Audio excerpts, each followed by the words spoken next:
Hey guys, so I have gotten so many questions on Instagram and even here on YouTube. So many of you asking me what is the difference between dating a white man and dating a black man. Well, today I wanted to get a little bit into that. There has been so many misconceptions about being in a relationship with a black man. Is it good? Is it not good? So many of you have had your own opinions. Well, today I am personally going to get into that because I have dated both sides. First of all, I want to get this out there. When you guys reach out to me, some of your opinions has been that, man, Vero, I've been in a relationship with this black guy and I was treated so terribly, and so I do not want to go into another relationship with a black guy.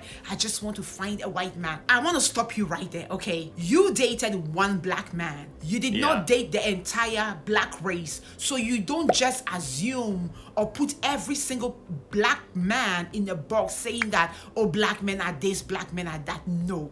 There are a lot of great black men out there, and there are also black men that are not so great. In the same way, there are a lot of great white men out there, and in the same way, there are white men that are not great. You can get into a relationship with a white man and he will treat you terribly, or you can get into a relationship with a black man and he will treat you like the queen that you are. So it's just a matter of finding someone who has a good character. If the man has a good nature, has a good heart, he will treat you right. It doesn't matter the color of his skin. The problem with us women is that a lot of times we close our eyes to the red flags and we ignore them, and we stay in this relationship and we think that, oh, it's because he's this race. No, it's not because of his race. The reason why he's treating you the way he is treating you is because of his character. One difference that I will emphasize on when it comes to black and white relationship, like black women dating black men, or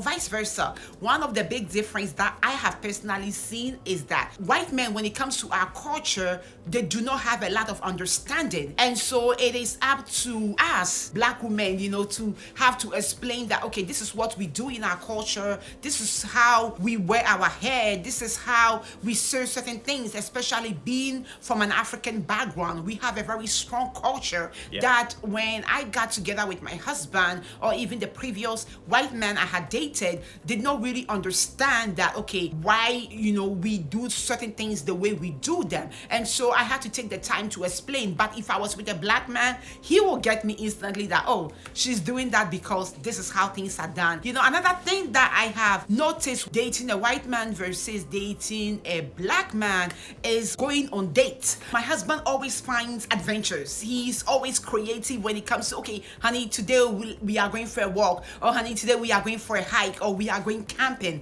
So he finds ways to make sure every single date is different. Versus when I was with my ex, who was of an African descent, we always did the same thing. We went on the same places for dates. And I'm not saying black men are not adventurous. Some of them are. But speaking from my personal experience, the relationship I was in the past versus Ted now, I see that, wow, we are constantly doing something different. And maybe the culture differences are actually part of the reason why it is more interesting, I guess, when we do things. Because you've told me that black people don't necessarily go camping a lot, or at least you never had. No, I had never. And so it was like this new thing. But white people, like, they're always going camping. They love going camping. So it might just be that too that's kind of like spicing things up, just because we're both from different worlds. So. And I also do think that white men gravitate towards danger. So some of the things I wouldn't do, and black men will not even force their women to do, but white men do it.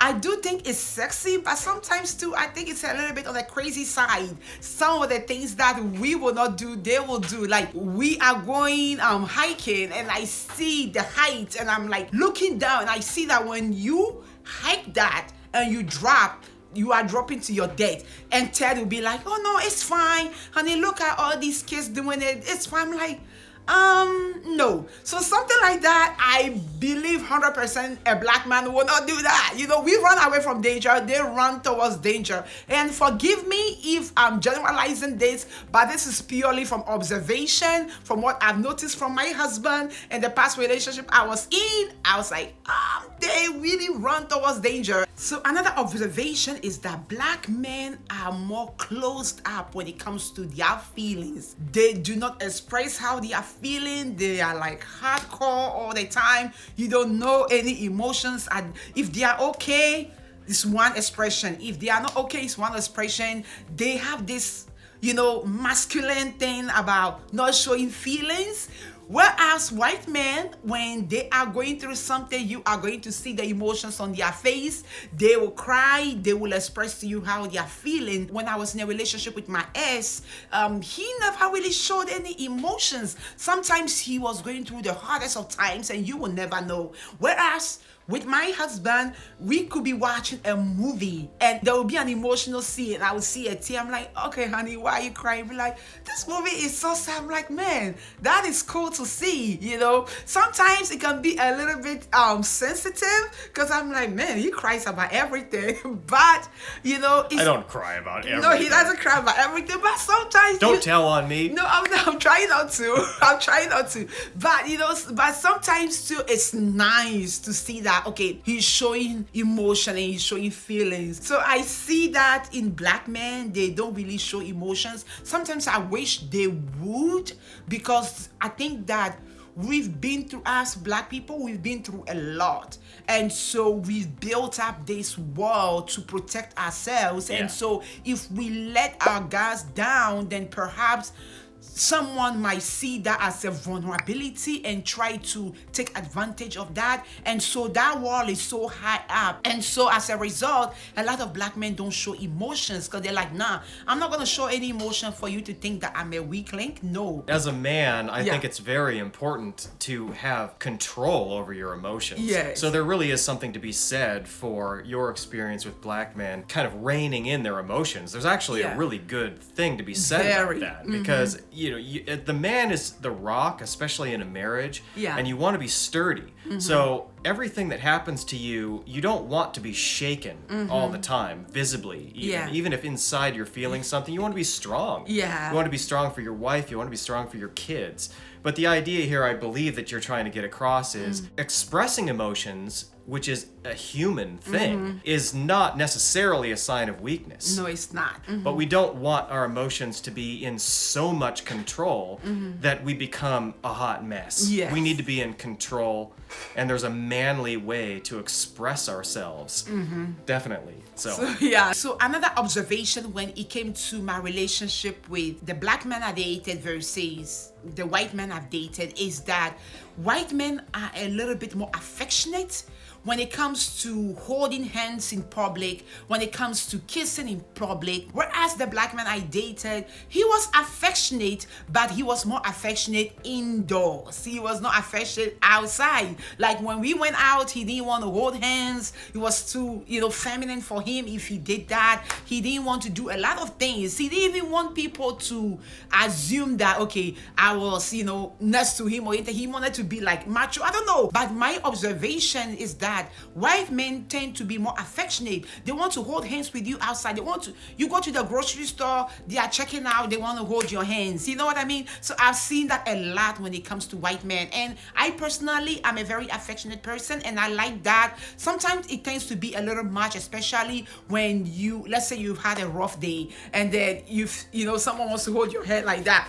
Sometimes it can be a little much, and that's when communication comes in that, okay, honey, I'm feeling smothered. Yes, I'm feeling smothered. I need a moment. I need a moment to myself. And so that is when communication comes in. And also a culture, like the culture comes in, because in my culture, you dare not, in my village, let me say that, you dare not be standing in public and kissing somebody. You'll be the talk of town. Like imagine you, even with your spouse, okay, standing in public and just doing and kissing and stuff like that. Man, the whole village will chew you up. Like they'll be like, who do you think you are? You have disrespected our culture. You've disrespected the even a married couple. Yeah, you've disrespected the value of the elders and stuff. They feel like things like that should be done in private.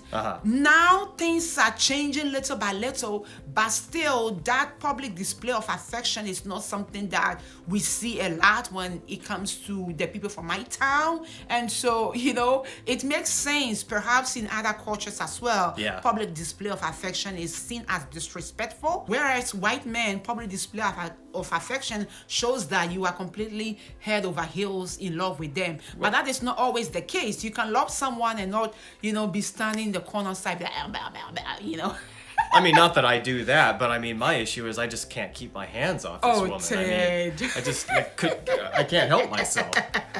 Another observation when it comes to black men, I think this will be my last one, and white men that I have seen, is that personally from my culture, we are supportive of our family, we are supportive of our siblings, our parents, supportive in a way where we help them financially when we are able to. And so coming into a relationship with Ted, I had to tell him that, hey, listen, once in a while, I would like to send money to my mother. Yeah. Once in a while, I like to send money to my brother.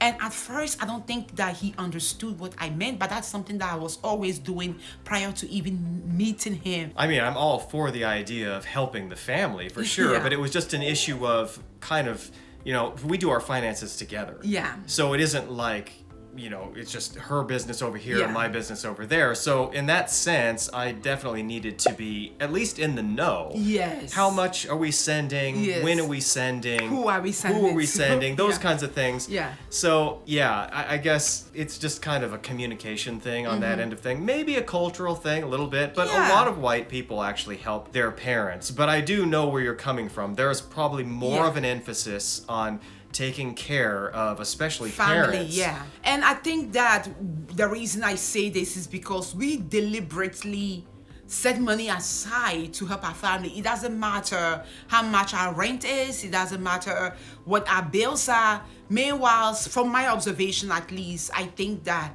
you guys make sure you are okay first before, family even comes in. You know what I mean? Meanwhile, we step in. You'll be like homeless and out on the street. Yes. And take the money that you begged for and send it back home. Thank you so much for watching today's video. We hope this was a little educational. And if you have more to add, please drop it in the comment below. Don't forget to like, to subscribe, and to share this video. Thank you guys. Bye-bye. Thank you so much. See you next time. See you next time.